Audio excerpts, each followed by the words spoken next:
Everything you need to know about habits to take your life, longevity, and performance to the next level.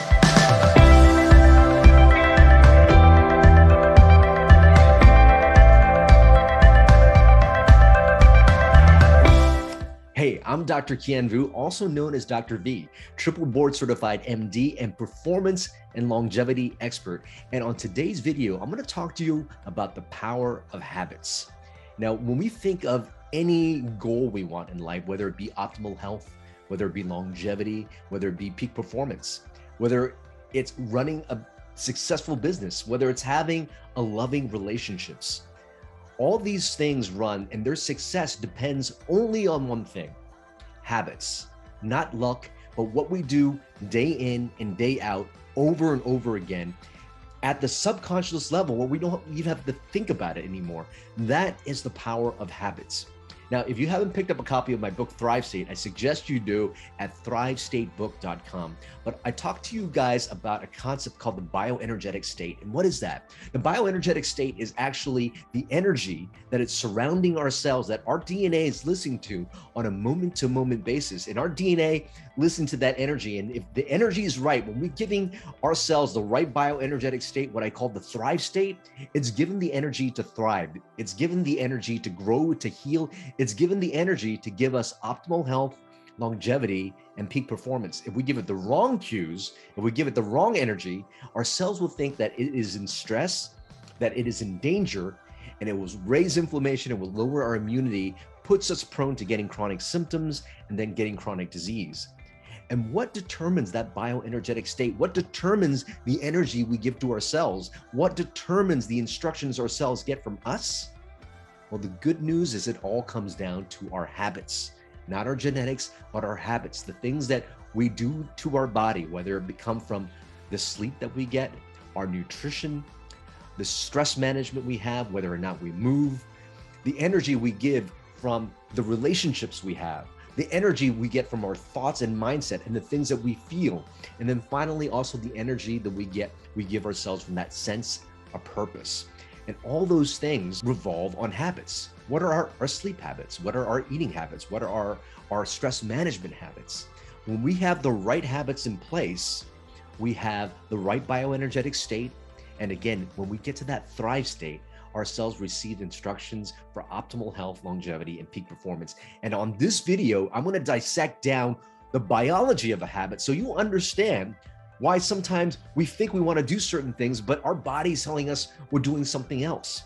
All this so that you can master this powerful thing called habits so that you can have whatever you want in your life. Now, before we move on to the video, before we get into it, if you haven't already, please do us a favor, like this video, throw some comments down in the comment below because I want to hear from you. I want to know what you think and I want to engage with you. And finally, if it's providing you value, please share this video with your family and friends and turn on that notification button. So again, habits are super important because they really dictate success in every area of our life. Now, everything that we're doing right now, so if you've got an area of life that you're not happy with, say your health, your weight, your level of income, it all boils down to your habits. There are people who are very, very successful. They've got successful habits. There are people who have optimal health and longevity. That's because they got healthy habits.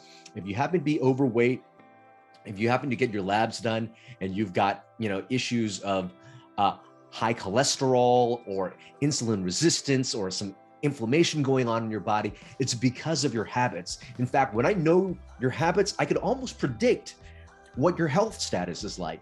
Again, it all boils down to habits. When we can control our habits, when we have those positive habits and those habits that raise our bioenergetic state, we will have optimal health. So let me first by telling you, your current state of health right now is a compilation of the current habits that you have. If you happen to have a few extra pounds, if you happen to have inflammatory markers in your blood, it's because you're living your life a certain way, certain level of habits. In fact, if you've got, a way of thinking, if you're, focusing on the wrong things, all the time, if you're thinking negative thoughts and you spend your time there, that's a habit. If you find yourself caught in emotions of anxiety, of maybe a little bit of depression or whatnot, it could also be a habit of feeling. But why do we get ourselves in that way? Why is that the case, that sometimes we want to do something, but we're so used and habitually used to doing something else? Well, where do these habits come from? They rest in our subconscious. From the time that we are in our mother's womb all the way up into the age of 7, we're constantly downloading things from life. We're constantly learning things. We're thinking of things. When they bring us pleasure, we start to, lay down tracks, patterns in our neurological system towards that thing. When something gives us pain, we hold back and we pull away from those things. And over time, we learn lots of things. We learn what's good, what's bad. We learn that we start to feel a certain way. When you start to feel anxious, there's certain things that make us feel good. And we learn all these patterns, and they're ingrained into our subconscious. And sometimes when you're feeling stressed out, the easiest thing to do is to reach for that cookie, because it fulfills that, that trigger and that desire.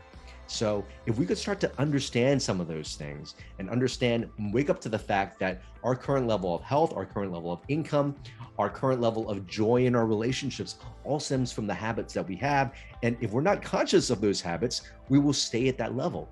But, I know you're watching this channel and you're following me because you want to reach a next level for yourself. So if we could start to become aware of those old patterns and where they came from, we now have faculty to do something about it, to start to change some of those habits. When we start to change some of those habits, we'll start to shift that energy within ourselves, and that gives us basically the access to take the next level in our life. Now, any of you that have wanted to try something new, I mean, everybody starts off the New Year's with New Year's resolutions, right? They'll put certain things in place and then they don't follow through. You want to install a new habit, you get started for a little bit, and then you fall off course. Well, why is that? Well, it actually takes some time to actually build something into a habit. And once it gets into that habit, it's in your subconscious level where you don't even have to think about it anymore. But until you get to that point, you might slip every now and then. And that's when people get off track. So Robin Sharma had a very excellent quote when it comes to habit formation. He says, "It's very difficult at first, messy in the middle, but beautiful in the end." And he's talking about this. When we're dealing with something, when we're trying to get rid of old habits or install a new habit, our body is already trained to think and move and act in certain ways. So to change that, to make that different, well, there's a lot of energy. We've got to be very aware that we've got certain triggers and we need to go past those triggers. We got to be aware of the old habit, and we have to counteract that. That's going to take some energy. So it's going to be difficult at first. Then you start getting momentum. You're able to go to the gym for a day or 2 or 3 or 4. You're making some progress, but then sometimes you slip. Like you don't feel like it. You're not hitting the gym. You're not going running, or you want to eat a healthier diet, but you see that donut, you reach for it anyway, and you slip. And you need to know that that's actually part of the process of transformation, that you will slip. Well, let's not put that out there. Here's the thing. When you slip, it's okay. It's a part of the process. It's a part of growing. So don't beat yourself up. That's what Robin Sharma says. It's messy in the middle. And if you don't allow yourself that grace to give yourself a little bit of leeway as you're trying to install a new habit, you're going to beat yourself up and you're going to throw that habit out the door. So don't do that. Know that it's part of the process. And what do? You go back to why you started it. You go back to why you want to install this new habit. Is it for optimal health? Is it for longevity? Is it for peak performance? Is it to improve your relationship? Is it to make more money? What's your why? Remember why you're doing that, and then just jump right back onto it. And then it's beautiful in the end. Once that habit's installed, it's in your subconscious. And when it's in that space, you don't have to think about it anymore. It's a part of you. And guess what? A new thing that's a part of you, a habit that's part of you, shifts who you are. It shifts your identity. It also shifts your energy. When you install a health habit, it raises your bioenergetic state. And then that makes everything easier to do. It makes doing the next habit even easier. That's the beautiful thing about this bioenergetic model. If you pick up my book, we talk about it. We talk about building bioenergetic momentum.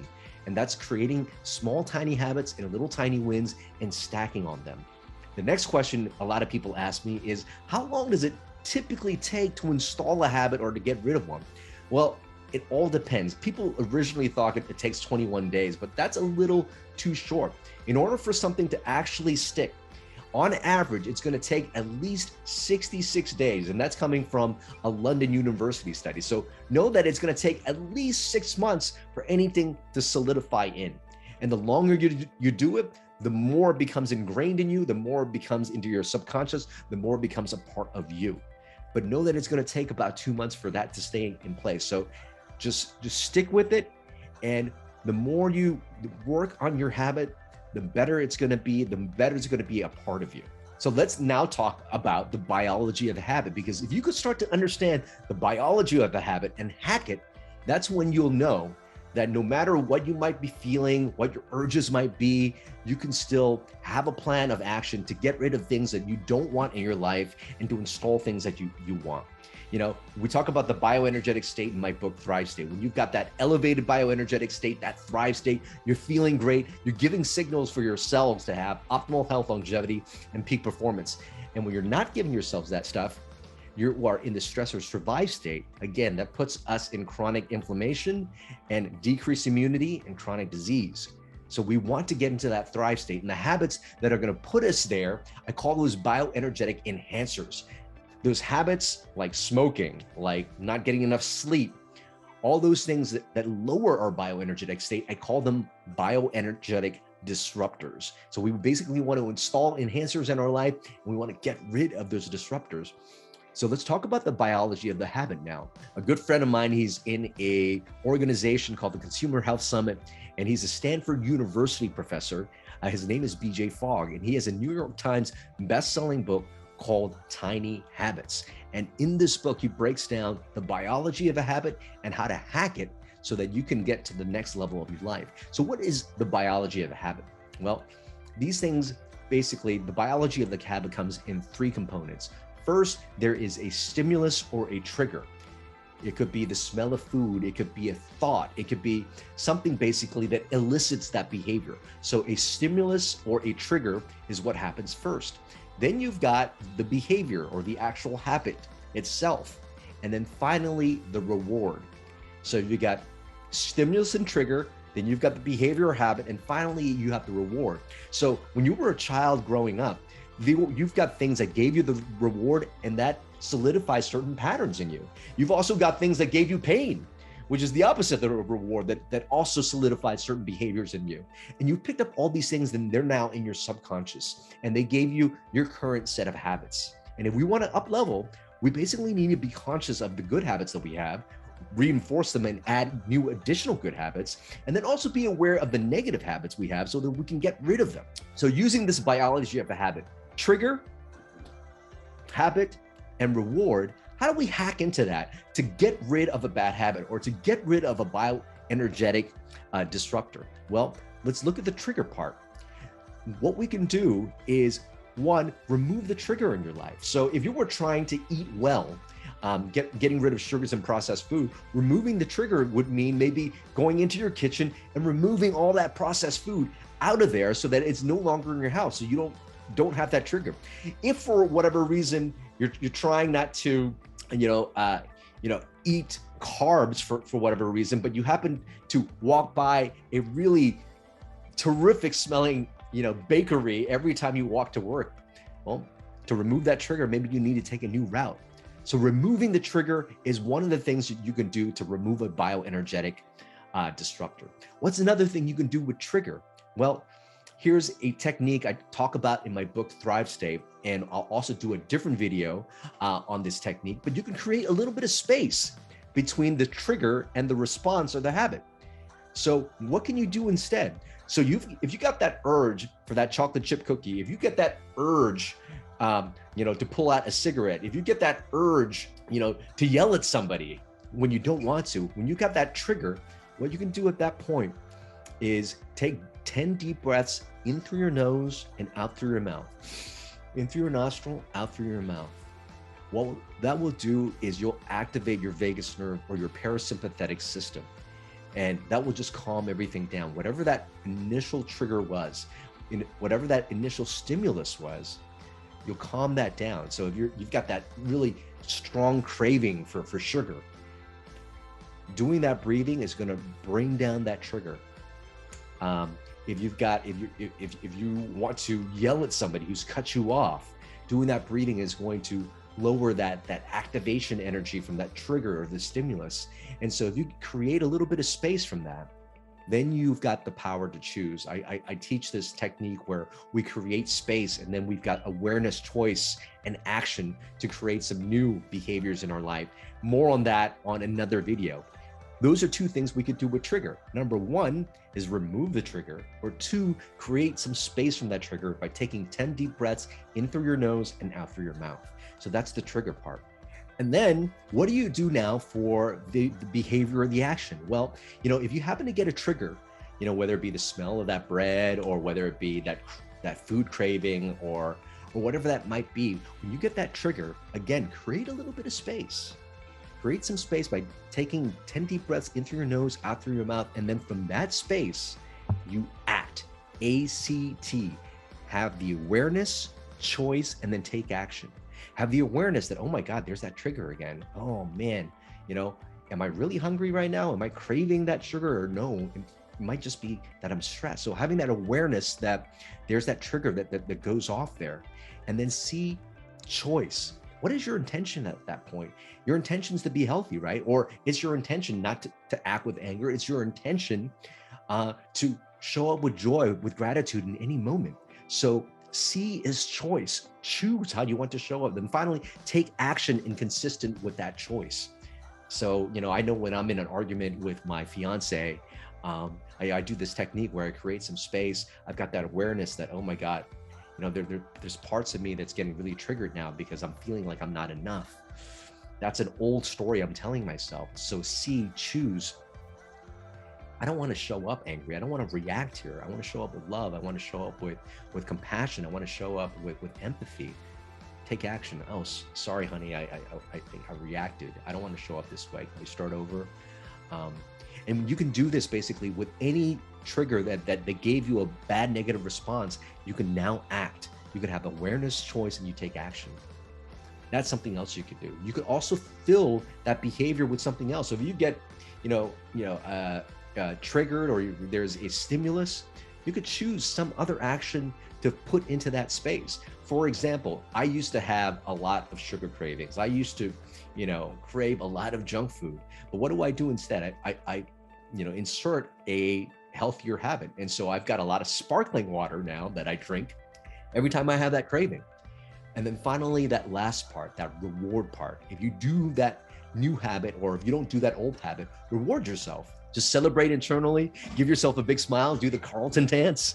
It's not unusual. Okay, you guys get the point, right? So you give yourself a reward, or if you happen to do that old behavior that you don't like, give yourself a little slap in the hand.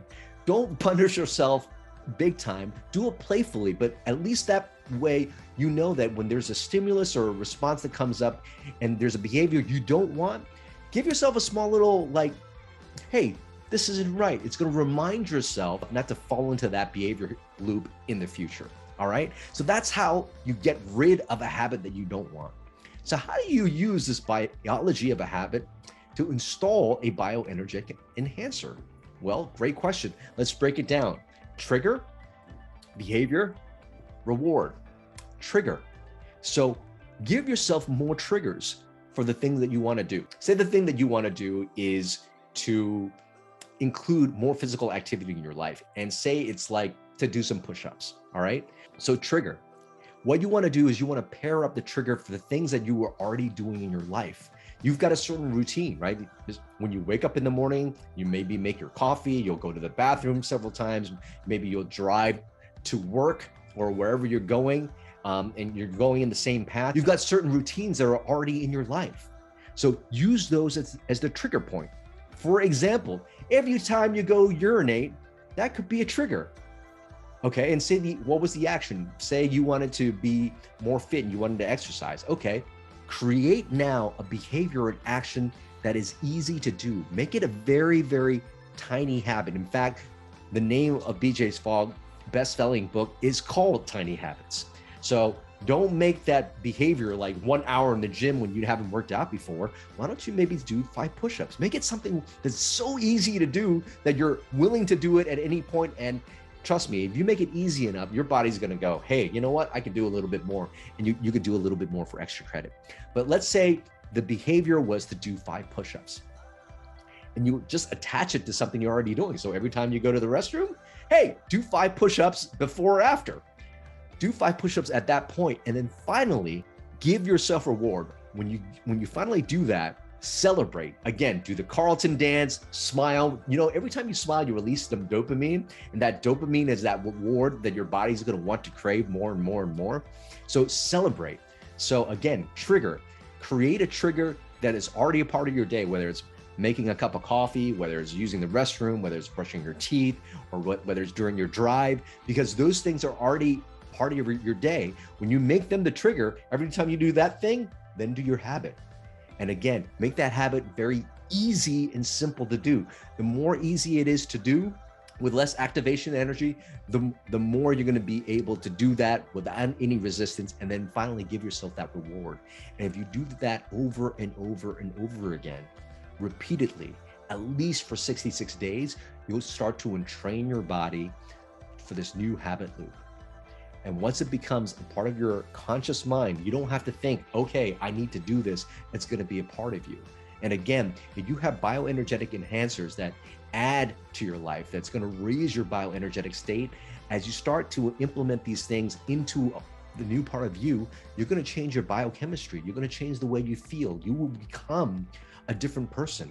And like I said before, if we want optimal health, longevity, and peak performance, it's not about our genetics. It's not about that. It's about our habits. Our habits drive our bioenergetic state, which then drives what we want. And this not only goes for health, this goes for relationships. This goes for our business and work. If we want the success, you know, in all these areas of life, we've got to build those successful habits. Well, there you have it. All you need to know about building good habits in your life and getting rid of the bad habits. So as a summary, you know, your success in all areas of life don't boil down to luck, it boils down to your habits. So mastering your habits is super important. Number 2, whenever you're trying to install a new habit, it's going to be difficult at first, messy in the middle, but beautiful in the end. Number 3, it's going to take an average of 66 days to install a habit into your life. Number 4, the biology of a habit has a stimulus or a trigger, the habit or the behavior, and then the reward.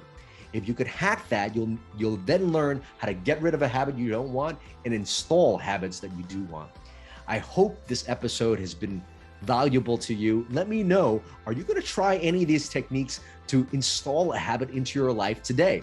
Let me know what habit you want to install down in the comments below. I want to know. And I can't wait to see you in the next video. Remember always that you are your best medicine.